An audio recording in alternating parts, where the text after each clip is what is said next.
ਅੱਜ ਦੀ ਸਾਡੇ ਕੋਲ ਕਿਤਾਬ ਹੈ ਤਬਸਰੇ ਵਾਸਤੇ ਚੌਕ ਵਾਲਾ ਖੂਹ,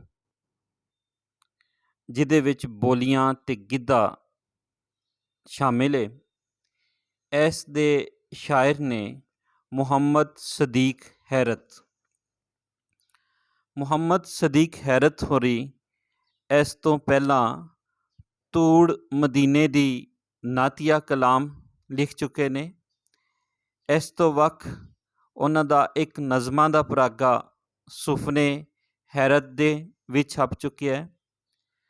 ਗਜ਼ਲ ਪਰਾਗਾ ਅੰਬਰਾਂ ਤੇ ਪੀਂਘ ਦੇ ਸਰਨਾਵੇਂ ਹੇਠ ਛਪਿਆ ਤੇ ਬਾਲਾਂ ਵਾਸਤੇ ਸ਼ਾਇਰੀ ਹੂੰਟੇ ਮਾਟੇ ਛਪ ਚੁੱਕੀ ਹੈ।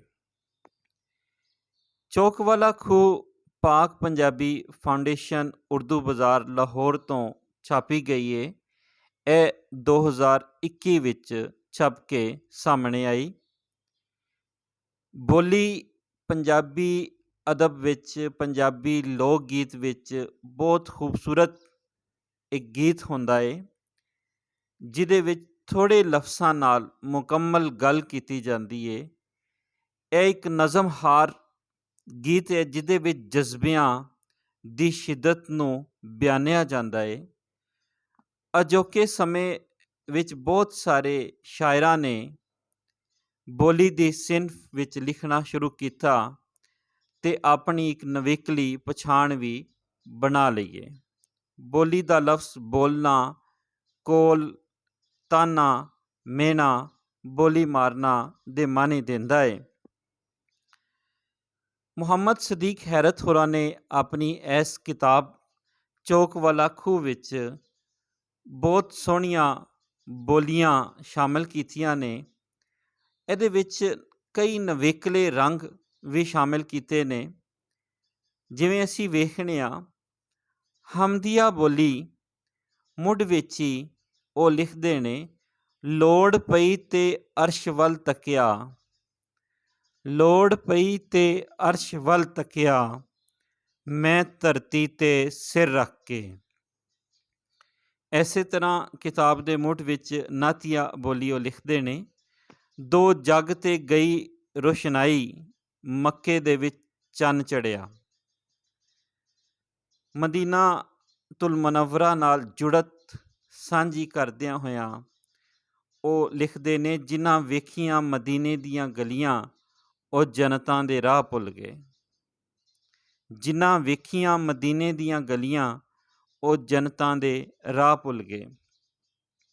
ਮੁਹੰਮਦ ਸਦੀਕ ਹੈਰਤ ਹੋਰੀ ਨਾਤ ਵਿੱਚ, ਨਜ਼ਮ ਵਿੱਚ, ਗਜ਼ਲ ਵਿੱਚ ਤੇ ਬਾਲ ਸ਼ਾਇਰੀ ਵਿੱਚ ਆਪਣੀ ਵੱਖਰੀ ਪਛਾਣ ਬਣਾ ਚੁੱਕੇ ਨੇ। ਉਹਨਾਂ ਨੇ ਬੋਲੀ ਲਿਖਣ ਦੇ ਵਿੱਚ ਆਪਣੀ ਸਲਾਹੀਅਤ ਜਿਹੜੀ ਹੈ, ਸ਼ੇਅਰੀ ਸਲਾਹੀਅਤ ਜਿਹੜੀ ਹੈ, ਉਹ ਸਾਹਮਣੇ ਲਿਆਂਦੀ। ਉਹਨਾਂ ਦੇ ਫਨ ਦੀ ਨਵੇਕਲੀ ਪਛਾਣ ਉਹਨਾਂ ਦੀਆਂ ਬੋਲੀਆਂ ਦੇ ਮੌਜ਼ੂ ਨੇ। ਜਿਵੇਂ ਉਹ ਮਹਿਬੂਬ ਦੇ ਸੁਹੱਪਨ ਦਾ ਜ਼ਿਕਰ ਕਰਦਿਆਂ ਹੋਇਆਂ ਲਿਖਦੇ ਨੇ, ਉਹਨੇ ਮੁਖੜੇ ਤੋਂ ਜ਼ੁਲਫਾਂ ਹਟਾਈਆਂ ਤੇ 14ਵੀਂ ਦਾ ਚੰਨ ਚੜ੍ਹਿਆ। ਜਾਂ ਫਿਰ ਇੱਕ ਬਹੁਤ ਹੀ ਤਾਸੁਰ ਬੜੀ ਬੋਲੀ ਦੇਖਦੇ ਹਾਂ, ਰੱਬ ਆਖਿਆ ਜੋ ਚਾਹਵੇਂ ਦੇਵਾਂ, ਮੈਂ ਉਹਦੀ ਤਸਵੀਰ ਮੰਗ ਲਈ। ਰੱਬ ਆਖਿਆ ਜੋ ਚਾਹਵੇ ਦੇਵਾਂ, ਮੈਂ ਉਹਦੀ ਤਸਵੀਰ ਮੰਗ ਲਈ। ਲੋਕੀ ਐਵੇਂ ਅਸਮਾਨ ਵਿੱਚ ਵੱਲ ਤੱਕਦੇ, ਦਿਲਾਂ ਦੇ ਵਿੱਚ ਰੱਬ ਵਸਦਾ। ਰੱਬ ਨੂੰ ਲੱਭਣਾ ਹੋਵੇ ਤੇ ਇਨਸਾਨ ਆਪਣੇ ਅੰਦਰੋਂ ਹੀ ਲੱਭੇ। ਇਨਸਾਨੀਅਤ ਦਾ ਸਬਕ ਇਸ ਬੋਲੀ ਵਿੱਚ ਵੀ ਦਿੱਤਾ ਗਿਆ ਹੈ ਕਿ ਲੋਕਾਂ ਦੇ ਦਿਲਾਂ ਨੂੰ ਢਾਣ ਦੀ ਬਜਾਏ ਲੋਕਾਂ ਦੇ ਦਿਲਾਂ ਦੇ ਵਾਸਤੇ ਸਕੂਨ ਦਾ ਕਾਰਨ ਬਣਿਆ ਜਾਏ। ਮੁਹੰਮਦ ਸਦੀਕ ਹੈਰਤ ਹੋਰੀ ਮਹਿਬੂਬ ਦੇ ਸੁਹੱਪਨ ਦਾ ਜ਼ਿਕਰ ਤੇ ਬੜੇ ਸੋਹਣੇ ਅੰਦਾਜ਼ ਨਾਲ ਕਰਦੇ ਨੇ। ਫਿਰ ਉਹਨਾਂ ਦੀਆਂ ਬੋਲੀਆਂ ਪੜ੍ਹ ਕੇ ਅੰਦਾਜ਼ਾ ਹੁੰਦਾ ਹੈ ਕਿ ਮਹਿਬੂਬ ਦੀਆਂ ਯਾਦਾਂ, ਮਹਿਬੂਬ ਦੇ ਨਾਲ ਬੀਤੇ ਪਲ ਉਹਨਾਂ ਨੂੰ ਕਦੇ ਵੀ ਵਿਸਰੇ ਨਹੀਂ ਨੇ। ਉਹ ਉਹਨਾਂ ਨੂੰ ਬਾਰ-ਬਾਰ ਯਾਦ ਕਰਦੇ ਰਹਿੰਦੇ ਨੇ। ਸਾਡੇ ਨੈਣਾਂ ਵਿੱਚ ਨੀਂਦਰਾਂ ਨਾ ਰਹੀਆਂ, ਜਦੋਂ ਦੇ ਤੇਰੇ ਖ਼ਾਬ ਰੁੱਸ ਗਏ। ਕਿ ਮਹਿਬੂਬ ਦੇ ਹੀ ਖ਼ਾਬ ਜਿਹੜੇ ਨੇ, ਮਹਿਬੂਬ ਦੀ ਸੋਚ ਜਿਹੜੀ ਹੈ ਉਹਨਾਂ ਨੂੰ ਚਾਰੇ ਪਾਸੇ ਲੱਗੀ ਹੋਈ ਏ, ਅਤੇ ਫਿਰ ਉਹਨਾਂ ਦਾ ਮਹਿਬੂਬ ਵੀ ਬਹੁਤ ਸੋਹਣਾ ਮਨਮੋਹਣਾ ਏ, ਜੋ ਉਹਨਾਂ ਦੀਆਂ ਬੋਲੀਆਂ ਰਾਹੀਂ ਸਾਡੇ ਸਾਹਮਣੇ ਆਉਂਦਾ ਏ। ਜੋ ਵੀ ਲੱਭਦਾ ਲੈ ਜਾ ਮੇਰੇ ਕੋਲੋਂ, ਉਹਦੀ ਤਸਵੀਰ ਰਹਿਣ ਦੇ। ਇਸੇ ਤਰ੍ਹਾਂ ਜੇ ਅਸੀਂ ਦੇਖਦੇ ਹਾਂ ਕਿ ਅਜੋਕੇ ਸਮੇਂ ਵਿੱਚ ਵਸਦਾ ਸ਼ਾਇਰ ਮੁਹੰਮਦ ਸਦੀਕ ਹੈਰਤ ਆਪਣੇ ਆਲੇ ਦੁਆਲੇ ਤੋਂ ਬੇਖਬਰ ਨਹੀਂ ਹੈ। ਅੱਜ ਦਾ ਦੌਰ ਮੋਬਾਈਲ ਇੰਟਰਨੈਟ ਦਾ ਦੌਰ ਹੈ, ਜਿਹਦੇ ਵਿੱਚ ਲੋਕਾਂ ਨੇ ਇੱਕ ਦੂਜੇ ਨੂੰ ਬਹੁਤ ਦੂਰੋਂ ਦੂਰੋਂ ਅਪਣਾ ਤੇ ਲਿਆ ਏ, ਪਰ ਆਪਸੀ ਨੇੜਤਾ ਅਤੇ ਸਾਂਝ ਜਿਹੜੀ ਹੈ ਇੱਕ ਦੂਜੇ ਨਾਲ ਜਿਹੜੇ ਕੋਲ ਵਸਦੇ ਨੇ, ਉਹ ਮੁੱਕ ਗਈ ਹੈ। ਫਿਰ ਇਨਸਾਨ ਇਕਲਾਪੇ ਦੇ ਨਾਲ ਨਾਲ ਕਈ ਨਫਸੀਆਤੀ ਰੋਗਾਂ ਦਾ ਵੀ ਸ਼ਿਕਾਰ ਹੋ ਚੁੱਕਿਆ ਹੈ, ਅਤੇ ਅਸੀਂ ਉਹਨਾਂ ਦੀਆਂ ਕੁਝ ਬੋਲੀਆਂ ਵੇਖਣੇ ਆ, ਜਿਹਦੇ ਵਿੱਚ ਸਾਨੂੰ ਨਜ਼ਰ ਆਉਂਦਾ ਹੈ ਕਿ ਅੱਜ ਦਾ ਜਿਹੜਾ ਇਨਸਾਨ ਹੈ ਉਹਦੇ ਕੋਲ ਕਈ ਹਾਲਾਤ ਤੇ ਆ ਗਏ ਨੇ, ਪਰ ਇਨਸਾਨੀਅਤ ਦੀ ਜਿਹੜੀ ਗੱਲ ਹੈ ਉਹ ਦੂਰ ਕਿਧਰੇ ਚਲੀ ਗਈ ਹੈ।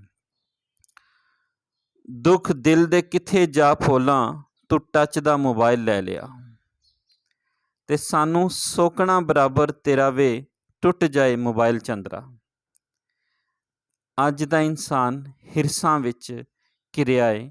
ਉਹਨੂੰ ਦੌਲਤ ਦੀ ਹਿਰਸ ਏ, ਉਹਨੂੰ ਚਾਹਤ ਦੀ ਹਿਰਸ ਏ, ਉਹਨੂੰ ਮੁਹੱਬਤ ਦੇ ਨਾਂ 'ਤੇ ਵਿਖਾਵੇ ਦੀ ਹਿਰਸ ਏ, ਅਤੇ ਫਿਰ ਉਹ ਹਿਰਸਾਂ ਦੇ ਜਿਹੜੇ ਜਿੰਨ ਚਿਮੜੇ ਨੇ, ਇਹ ਅਜੋਕੇ ਸਮੇਂ ਦਾ ਬਹੁਤ ਵੱਡਾ ਦੁਖਾਂਤ ਏ। ਜਿਵੇਂ ਕਿ ਮੁਹੰਮਦ ਸਦੀਕ ਹੈਰਤ ਹੋਰੀ ਲਿਖਦੇ ਨੇ, ਜਿਉਂਦੀ ਜਾਣੇ ਤੇ ਛੱਡਣਗੇ ਇਹ ਹਿਰਸਾਂ ਦੇ ਜਿੰਨ ਚਿਮੜੇ। ਅੱਜ ਦਾ ਇਨਸਾਨ ਇਕਲਾਪੇ ਤੇ ਦੁਖੀ ਰਹਿਣ ਦੀ ਹਾਲਤ ਵਿੱਚ ਜਿਉਂਦਾ ਪਿਆ ਏ। ਉਸ ਆਪਣੇ ਜੋ ਫੋਲ ਸੁਣਾਏ, ਮੈਨੂੰ ਮੇਰੇ ਦੁੱਖ ਭੁੱਲ ਗਏ। ਜੇ ਇਨਸਾਨ ਇੱਕ ਦੂਜੇ ਦੇ ਦੁੱਖ ਵੰਡਦਾ ਏ, ਤੇ ਫਿਰ ਉਹਨੂੰ ਆਪਣੇ ਦੁੱਖ ਜਿਹੜੇ ਨੇ ਉਹ ਨਿੱਕੇ ਲੱਗਣ ਲੱਗਦੇ ਨੇ। ਵਾਜ਼ ਕਰਨ ਵਾਲਿਆਂ ਦੀ ਲੜਾਈ ਝੇੜੇ ਮੁਹੰਮਦ ਸਦੀਕ ਹੈਰਤ ਹੋਰਾਂ ਨੂੰ ਨਜ਼ਰ ਆਉਂਦੇ ਨੇ, ਉਹ ਸੁਣਦੇ ਨੇ, ਅਤੇ ਉਹਨਾਂ ਦੇ ਬਾਰੇ ਕੀ ਲਿਖਦੇ ਨੇ।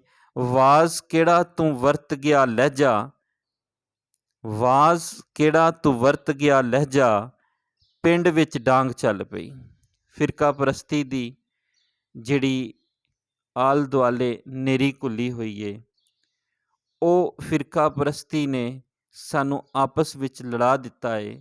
ਕਿਸੇ ਸੂਝਵਾਨ ਨੇ ਕਿਹਾ ਸੀ, ਮਜ਼ਹਬ ਦੇ ਹਵਾਲੇ ਨਾਲ ਜਿੰਨੀਆਂ ਲੜਾਈਆਂ ਹੁੰਦੀਆਂ ਨੇ, ਹੋ ਰਹੀਆਂ ਨੇ, ਇਨਸਾਨ ਨੇ ਉਹਨਾਂ ਅਮਲ ਦੇ ਹਵਾਲੇ ਨਾਲ ਆਪਣੇ ਆਪ ਨੂੰ ਨਹੀਂ ਲੜਾਇਆ। ਜੇ ਅਸੀਂ ਅਮਲ ਕਰਦੇ ਉਹਨਾਂ ਮਜ਼ਹਬਾਂ 'ਤੇ ਜਿਨ੍ਹਾਂ ਦੀ ਵਜ੍ਹਾ ਤੋਂ ਲੜਾਈ ਹੋ ਰਹੀ ਹੈ, ਤਾਂ ਸ਼ਾਇਦ ਦੁਨੀਆ ਸਵਰਗ ਬਣ ਸਕਦੀ ਸੀ। ਜਿਵੇਂ ਦੱਸਿਆ ਗਿਆ ਕਿ ਮੁਹੰਮਦ ਸਦੀਕ ਹੈਰਤ ਹੋਰੀ ਆਪਣੇ ਆਲ ਦੁਆਲੇ ਤੋਂ ਬੇਖਬਰ ਨਹੀਂ ਨੇ। ਆਪਣੇ ਸਮਾਜ ਦੀਆਂ ਜਿੱਥੇ ਉਹ ਚੰਗਿਆਈਆਂ ਦਾ ਜ਼ਿਕਰ ਕਰਦੇ ਨੇ, ਉੱਥੇ ਸਮਾਜ ਵਿੱਚ ਵਾਪਰ ਰਹੀਆਂ ਬੁਰਾਈਆਂ 'ਤੇ ਵੀ ਉਹਨਾਂ ਦੀ ਨਜ਼ਰ ਏ। ਰਸਮਾਂ ਰਿਵਾਜ਼ਾਂ ਵਿੱਚ ਉਲਝਿਆ ਇਨਸਾਨ ਮੁਹੰਮਦ ਸਦੀਕ ਹੈਰਤ ਹੋਰੀ ਜਦੋਂ ਦੇਖਦੇ ਨੇ, ਤਾਂ ਉਹ ਕਹਿੰਦੇ ਨੇ, ਧੀਆਂ ਜੰਮੀਆਂ ਦਾ ਭਾਰ ਤੇ ਨਹੀਂ, ਧੀਆਂ ਜੰਮਿਆਂ ਦਾ ਭਾਰ ਤੇ ਨਹੀਂ ਸੀ, ਰਸਮਾਂ ਦੀ ਪੰਡ ਮਾਰ ਗਈ। ਇਹਦੇ ਵਿੱਚ ਵਿਖਾਲੇ ਦੀ ਰਸਮ, ਵਿਖਾਵੇ ਦੀ ਰਸਮ, ਫਿਰ ਜਿਹੜੀਆਂ ਜਹੇਜ਼ ਦੀ ਰਸਮ, ਇਸ ਤਰ੍ਹਾਂ ਲੈਣ ਦੇਣ ਵਿਚਾਰ ਜਿਹੜਾ ਵਟਾਂਦਰਾ ਹੈ, ਉਹਦੀ ਰਸਮ ਜਿਹੜੀ ਹੈ ਉਹ ਇੰਨੀ ਵੱਧ ਗਈ ਹੈ ਕਿ ਆਮ ਬੰਦੇ ਦਾ ਜਿਹੜਾ ਮਾੜਾ ਬੰਦਾ ਹੈ, ਉਹ ਇਹਨਾਂ ਰਸਮਾਂ ਨੂੰ ਪੂਰ ਨਹੀਂ ਸਕਦਾ, ਅਤੇ ਫਿਰ ਉਹ ਕਰਜ਼ਿਆਂ ਦੇ ਵਿੱਚ ਚਲਾ ਜਾਂਦਾ ਹੈ, ਜਾਂ ਫਿਰ ਉਹਦੀ ਧੀ ਦੇ ਵਾਲ ਚਿੱਟੇ ਹੁੰਦੇ ਜਾਂਦੇ ਨੇ। ਇਸੇ ਤਰ੍ਹਾਂ ਜਦੋਂ ਉਹ ਧੀਆਂ ਦੇ ਹਵਾਲੇ ਨਾਲ ਲਿਖਦਾ ਪਿਆ ਹੈ, ਅਤੇ ਫਿਰ ਉਹ ਉਸ ਸਮੇਂ ਦੇ ਉਹਨਾਂ ਪੱਖਾਂ ਨੂੰ ਵੀ ਬਿਆਨ ਕਰਦੇ ਨੇ ਜਿਹਦੇ ਵਿੱਚੋਂ ਸਿਰ ਦਾ ਦੁਪੱਟਾ ਲੈ ਗਿਆ ਹੈ। ਜਿਵੇਂ ਕਿ ਉਹ ਕਹਿੰਦੇ ਨੇ ਇਹ ਮਹਿੰਗਾਈ ਕੇ ਜਦੀਦਪਨ ਕੁੜੀਓ ਦੁਪੱਟਾ ਸਿਰੋਂ ਭਾਰਾ ਹੋ ਗਿਆ। ਕਿ ਸਾਡੇ ਸਮਾਜ, ਸਾਡੀ ਤਹਿਜ਼ੀਬ ਦਾ ਜਿਹੜਾ ਅੰਸਰ ਸੀ ਉਹ ਮੁੱਕਦਾ ਜਾ ਰਿਹਾ ਹੈ। ਇਸੇ ਤਰ੍ਹਾਂ ਅਸੀਂ ਕੁਝ ਬੋਲੀਆਂ ਦੇਖਦੇ ਹਾਂ ਕਿ ਉਹਨਾਂ ਨੇ ਪੰਜਾਬ ਦੇ ਹਵਾਲੇ ਨਾਲ ਲਿਖੀਆਂ, ਪੰਜਾਬ ਦੇ ਨਾਲ ਪਿਆਰ, ਪੰਜਾਬ ਦੇ ਨਾਲ ਜਿਹੜੀ ਜੁੜਤ ਹੈ, ਪੰਜਾਬ ਉਹਨਾਂ ਦੀਆਂ ਬੋਲੀਆਂ ਵਿੱਚੋਂ ਵੀ ਸਾਨੂੰ ਨਜ਼ਰ ਆਉਂਦਾ ਹੈ। ਚਲੋ ਹੋਣਗੇ ਬਹਿਸ਼ਤ ਵੀ ਮੰਨਿਆ, ਤੂੰ ਮੇਰਾ ਨਹੀਂ ਪੰਜਾਬ ਵੇਖਿਆ। ਚਲੋ ਹੋਣਗੇ ਬਹਿਸ਼ਤ ਵੀ ਮੰਨਿਆ, ਤੂੰ ਮੇਰਾ ਨਹੀਂ ਪੰਜਾਬ ਵੇਖਿਆ। ਹੁਣ ਕੁਝ ਬੋਲੀਆਂ ਉਹਨਾਂ ਦੀਆਂ ਦੇਖਦੇ ਹਾਂ। ਤੇਰੇ ਵੱਲ ਮੈਂ ਜਦੋਂ ਦਾ ਤੱਕਿਆ, ਜ਼ਮਾਨਾ ਮੇਰੇ ਵੱਲ ਵੇਖਦਾ। ਤੇਰੇ ਵੱਲ ਮੈਂ ਜਦੋਂ ਦਾ ਤੱਕਿਆ, ਜ਼ਮਾਨਾ ਮੇਰੇ ਵੱਲ ਵੇਖਦਾ। ਅੱਜ ਫੈਸ਼ਨਾਂ ਦਾ ਰੱਦਿਆ ਪਰਾਂਦਾ, ਟਰੱਕ ਦਾ ਸ਼ਿੰਗਾਰ ਹੋ ਗਿਆ। ਮੁੱਖ ਚੁੰਮਦੀ ਫਿਰੇ ਹਰ ਫੁੱਲ ਦਾ, ਨਸੀਬ ਚੰਗੇ ਤਿਤਲੀ ਦੇ। ਹਾਲੀ ਠਹਿਰ ਜ਼ਰਾ ਧੀ ਮੈਂ ਵਿਆਹਣੀ, ਰਸਮਾਂ ਦੀ ਜੰਨ ਚਾੜ ਕੇ। ਗੱਲ ਦੂਰੋਂ ਵੀ ਕਰਨੇ ਤੇ ਲੱਗਦਾ, ਜਿਵੇਂ ਤੂੰ ਮੇਰੇ ਕੋਲ ਵਸਦਾ। ਤੈਨੂੰ ਲੱਭਿਆ ਕਿ ਚਨਾ ਦੀਏ ਲਹਿਰੇ ਨੀ ਇਸ਼ਕੇ ਦਾ ਬੁੱਤ ਰੋੜ ਕੇ। ਉਹਦੀ ਯਾਦ ਦੇ ਡਿੱਗੇ ਜੋ ਅਥਰੂ, ਧਰਤੀ ਤੇ ਫੁੱਲ ਬਣ ਗਏ। ਕਾਦੀ ਆਪਣੀ ਪਤਨ ਤੇ ਬੇੜੀ, ਮੇਰੀ ਉਹਦੀ ਸਾਂਝ ਮੁੱਕ ਗਈ।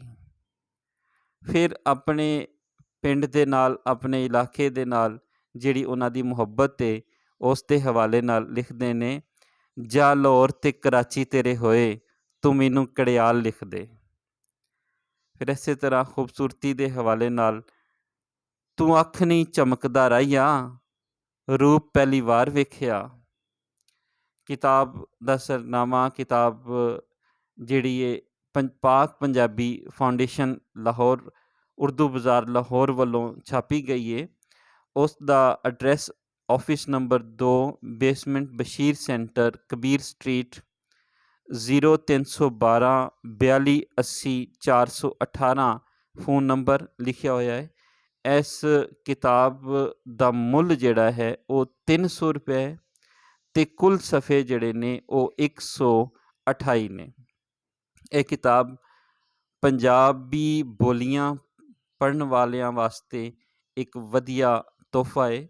ਚੋਕਵਾਲਾ ਖੂਹ ਮੁਹੰਮਦ ਸਦੀਕ ਹੈਰਤ ਹੋਰਾਂ ਦੀ ਕਿਤਾਬ। ਇਸ ਤੋਂ ਪਹਿਲੇ ਵੀ ਉਹ ਆਪਣੀ ਸ਼ਾਇਰੀ ਰਾਹੀਂ ਆਪਣਾ ਆਪ ਮਨਵਾ ਚੁੱਕੇ ਨੇ। ਇਹ ਕਿਤਾਬ ਦਾ ਤਬਸਰਾ ਸੀ ਜਿਹੜਾ ਤੁਹਾਡੀ ਨਜ਼ਰ ਪੇਸ਼ ਕੀਤਾ ਗਿਆ।